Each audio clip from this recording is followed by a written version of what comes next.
Welcome to your favorite comic book YouTube channel, Cartoonist Kayfabe. My name is Ed Piskor. I'm Jim Rugg. We're doing a video that has been in popular demand from the Cartoonist Kayfabe audience. If it's your first time around, we are a daily comic book YouTube channel. We have more than 1,300 or 1,400 videos live right now. We might have talked about your favorite comics. And if we didn't, you want to hit the search field on the main Cartoonist Kayfabe page, pop in your favorite titles. If we did not talk about your favorite comics, please leave a comment in the video below.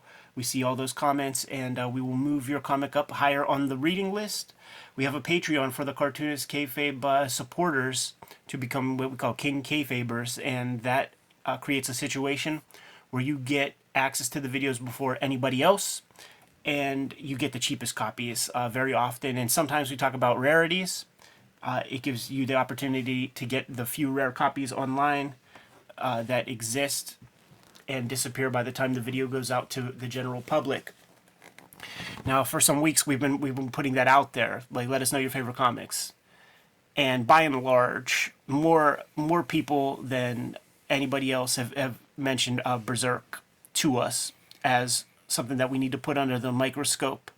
So today we'll take a look at the first tankobon that is in the Berserk Deluxe Edition, which is fantastic. Comic book size, it's so rare to get like a big comic book size manga treatment. Even when they produce their tankobons, it's usually about 6x9.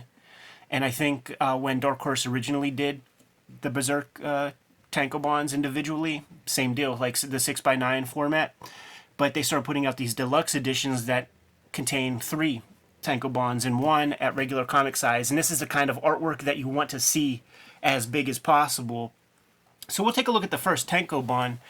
And the question that I'm going to put out to everybody off the bat is, when does Berserk become what you guys are all stoked on? Because in this very first volume, in this very first tankobon,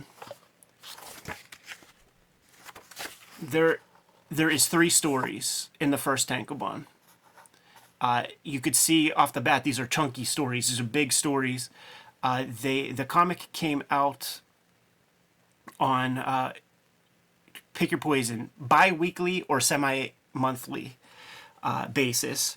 I don't know that an entire chunk, 2 weeks worth of strips is 100 pages, 90 pages. Maybe those were broken up here and there.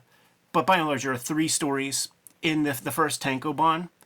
And whatever the MacGuffin is that carries on the comic and makes everybody stoked on it, it is not in this first volume.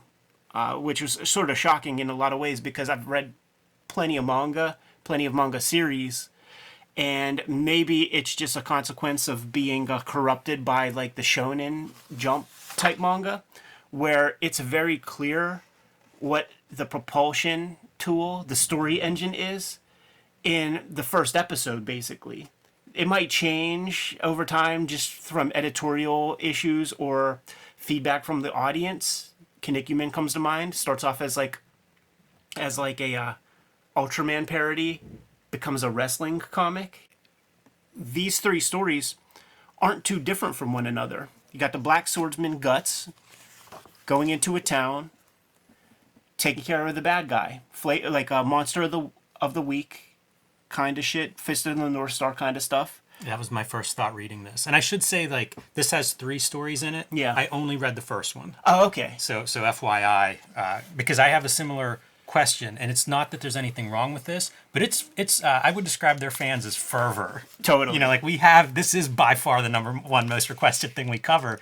And I do wonder, like, it feels like it's missing something based on the just the rabid following that it has. Yeah. Again, nothing wrong with that first volume, but nothing that I would write home about and be like, you got to read this. So are you saying you read like the first 100-page story? Right, And that's all? right. Okay, cool. So, which was satisfying. Like, we're going to get a nice monster in there. You kind of get that arc, but it does remind me a lot of Fist of the North Star, that opening at least. I had no idea that this was a manga, because my introduction was in probably the year 2000. After the Dreamcast comes out, there's a game called Sword of the Berserk, and at a time when stuff like Unreal and, Doom was out there, the first person shooter. The innovation was there's this game that's a first person sword game with a big ass fucking sword. And that was just like kind of a cool idea. I'm not sure that the big ass sword is not the thing. Like it's an amazing visual. Like I'm looking at the character here and I'm going, man, it's a great character design. Yeah. And part of that is the sword. Like you're seeing that giant sword, it's the size of this character. It's kind of amazing. And a lot of things have followed suit and copied that kind of thing. Like I'll see fan art or new stuff where it's like that giant sword is almost like part of the language visually now. So if it comes from this, it's weird to think that's your innovation, but it might be. I doubt it. Certainly has caught on. I doubt it, just because, it's like one visual element, and the way people are so rabid about it, they're clearly invested. This video is brought to you by the Cartoonist Kayfabe Patreon. Become a King Kayfaber and mitigate the Kayfabe effect. You get all the videos before anybody else. We have more than 1,400 videos up on the channel as we speak. Hit the little magnifying glass, search around to see if we're talking about your favorite comics. If not, let us know in the comments so that we can show off your favorite stuff on the channel. The videos are brought to you by the books that we make. Before you is a healthy bibliography of the stuff that we have available, but there's new material coming out all the time. The Hip Hop Family Tree Omnibus is coming to you this holiday season. In fact, your store needs to order it now. They have that opportunity to do so. It's going to come out October 18th. Collecting all 4 volumes of Hip Hop Family Tree, plus 140 pages of additional material, 500 plus pages of comics in there. The X-Men Grand Design Trilogy trade paperback is coming to you in November, just in time for Christmas as well. Several volumes of that are out of print as we speak. The current focus is Red Room, and 2 trade paperbacks of Red Room are out there, Antisocial Network and Trigger Warnings. Crypto Killers is the latest miniseries of Red Room. And there is a backup feature that is going to show off the characters that I'm covering in my daily comic strip in 2024. So this is going to be a hot key. Jimmy's got plenty of stuff on the horizon. Street Angel Princess of Poverty is coming out in November. This is going to collect all of the Street Angel material before Street Angel Deadliest Girl Alive. So you need both volumes to have all of Jim Rugg's Street Angel comics on hand. The Hulk Grand Design Treasury Edition book is out of print, so when you see this, it's going to be your last opportunity to scoop up these books. Make sure you do so. You might be able to find some on Amazon, but they are going quickly. Jimmy's been in the self-publishing game for a while this past year. He's got True Crime Funnies, 3 nonfiction stories. A couple of them have wrestling in the subject matter. 1986 zine and the BW zine are back. The BW zine back in print, and 1986 zine is on the horizon. We need to do a whole episode on this, Jimmy. Now that we're done paying the bills, back to the video. What this sword cuts through, too, because we'll have several of these kind of things. Cut a horse in half, cut a dude in half. I mean, it's Faustian in a way with the black blood. Yeah. And I like that kind of over-the-top cartoony violence. He always draws it with great weight. And it never feels anything less than heavy as hell. Yeah. It has a real, that kind of physics to it. I always appreciate. It got a little Barry Blair Aircell Comics influence coming in there. This is going to be your Tinkerbell, the character that like lightens the mood, or because like it's a great contrast. Our guy always got a puss on. You know? And also like, heavy blacks compared to even the eyes aren't black on our fairy character. And he will give himself the opportunity to go kawaii, chibi with the stuff.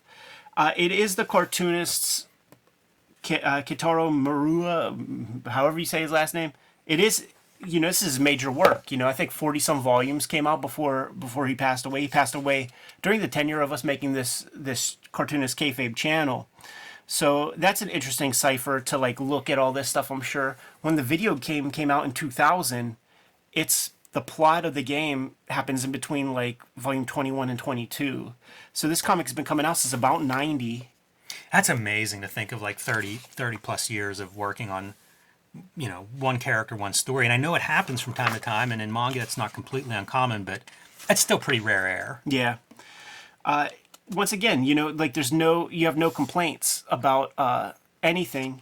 When you read the first story and you're building up the villain, Serpentor. The villain's great. I love that he has like the snakeskin armor on the horse too. You automatically assume, because of corruption of like reading shonen comics, like, okay, well, here's your guy. Like the MacGuffin is introduced. It's this dude, and he's the ultimate bad guy or whatever. Nah, dude, he's getting cut down in this story.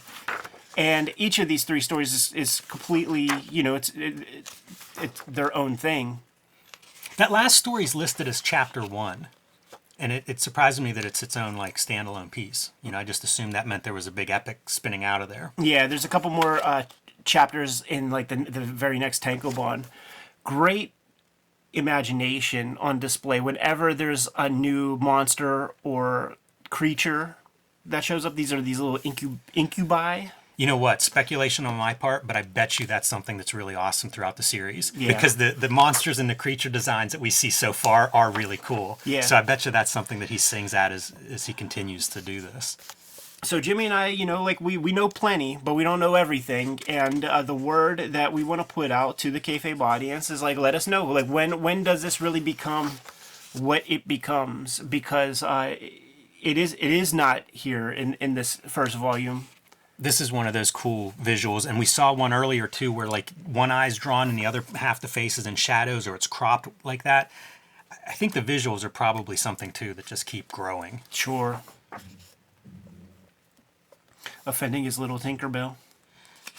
It also is interesting how many of these pages will have like maybe 2 panels, but then we'll go into this and it's almost a complete scene. Yeah. This sequence happens in the first Fist of the North Star, by the way. Yeah, that's one of those parallels that stood out to me reading this. Wild drawing. Yeah, I would bet that Hiro Tetsuo has a little bit of inspiration for the cartoonist here. Always badass, man. You know what else is great? I don't have this book, so I read it online. Yeah. But I have a lot of manga, and especially the early stuff would often be printed poorly, and it was like, how do we reproduce this and get the screens to work? This is a beautiful reprint. Absolutely. Man, I love whenever we see this villain with the legs and the arms. It's like this cobra snake, except with the human body somehow in the middle of it. Yeah, dude. It's a mix of Serpentor, but also there was that like snake, that snake guy from Masters of the Universe that had the plastic shell. Yes. That had this thing, and then you take it off, and then he had the arms and legs. It's really good. He does great with the physics of like the tail too for the monster. Like this stuff all makes for a good fight scene, a good looking fight scene. Like that's pretty good. Cuts that fucker away, dude. And again with that one eye is it's here. That's such almost a motif, at least in this first book. Right. In this first issue, the first volume, there's so much push-pull between the little Tinkerbell and just saying Tinkerbell. You just know that people are going to go pop off and like, fuck you. They ain't Tinkerbell. There's so much push-pull between Tinkerbell and our boy Guts. As he's clearly on a mission. We do not know what the mission is exclusively. There are these little traveling wanderers who offer him a ride, and he humbly accepts, but he's standoffish. He's always trying to like push people away. Fuck these people. If they can't handle the heat, get out the kitchen type people. I like his face is busted up. That's a nice little visual to keep going. This is cool. Yeah, we saw earlier in that first volume there was like the little incubus, and when he nods off and has these dreams, it's an opportunity to really, really play with the visuals. You were talking earlier about like wondering like where things cut off. Like this feels like a logical end, right? And then like a page 1 of something. Yeah, the visuals are really nice. There's so much stuff that I wonder, like, what does he invent? Like, what if some of these visuals that pop, are they brand new to him? Is it something that maybe he popularized that other people were doing? Yeah, that's the thing. Like, we need that real scholarly treatment of these works, because it is so old. And whenever I show off, or whenever I'm like in Japan talking with the fellas out there, they are astonished. It's unbelievable to them that like Domu first comes out in like 93 or 95 in America, 12 years after or whatever the thing came out in Japan.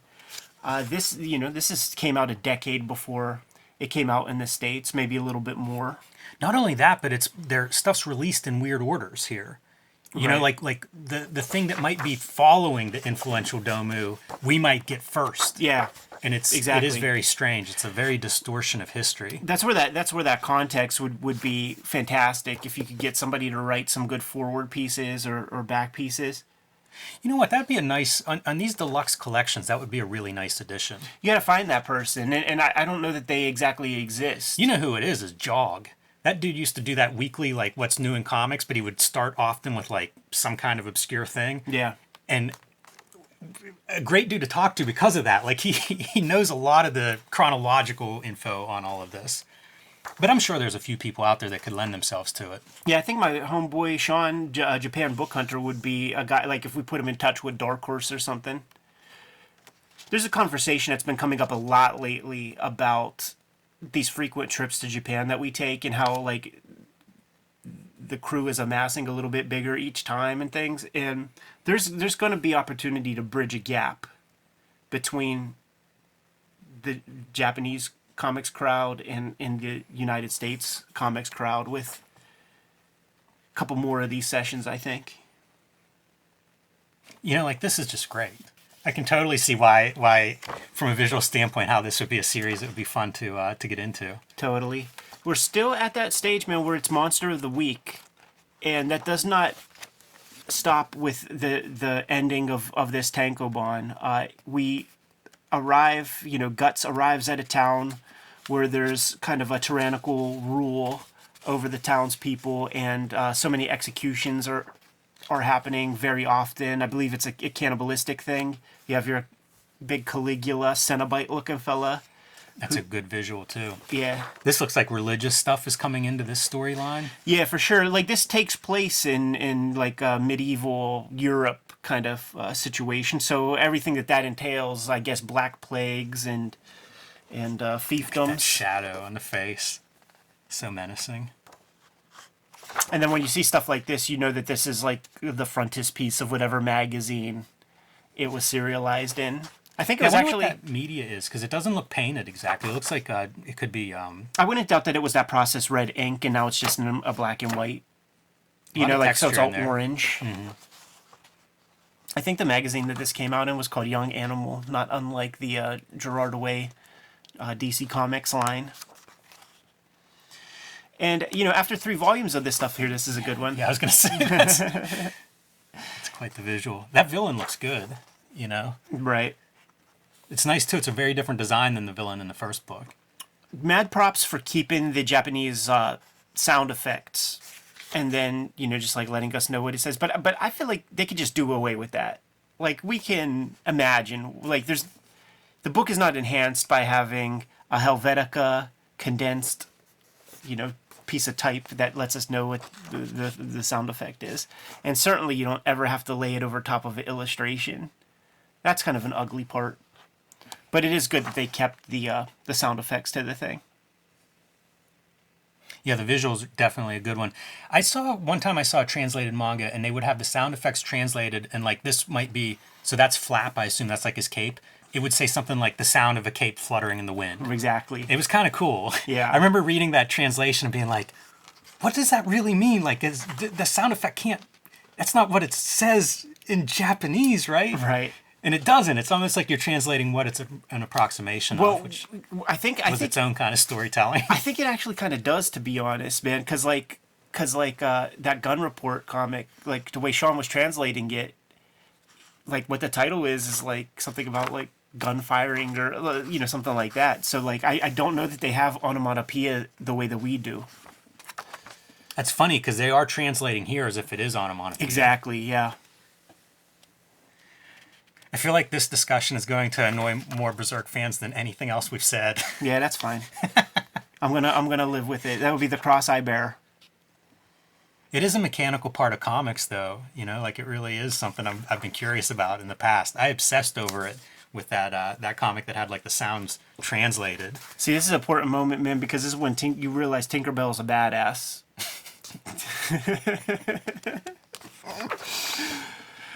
But once again, Kayfabers, please put something in the comments and let us know what is the where does Berserk become Berserk? Because it's not in the first volume. These are 3 tongue-in-cheek pot boilers that don't exactly give us the MacGuffin that drives a 40-volume manga series forward. My experience with comics and people who are heavy into a certain comic is that, by and large, they're idolaters and they share hive mind popular opinion. So because, like, long-time Berserk people exist and are very, very vocal, they jump in and they'll say, oh, it gets good right away, and that's not the case. Like, I can't even hear that argument, because this is good, this is fine. But there's nothing that sticks with me here. And there's certainly, I don't see what the thing is that makes it necessary to have 40 volumes of it. So what are the big arcs? Where do things really start cooking? I have some sense, because on my Instagram stories, I showed this off, and I got more feedback from my Instagram story on just showing this image off than anything I've ever done. Yeah, there's a devout following. And it was exactly as I expected it to be. The people who I don't know, who are just fans and stuff, are like, yes, yes, yes, yes, yes, finally.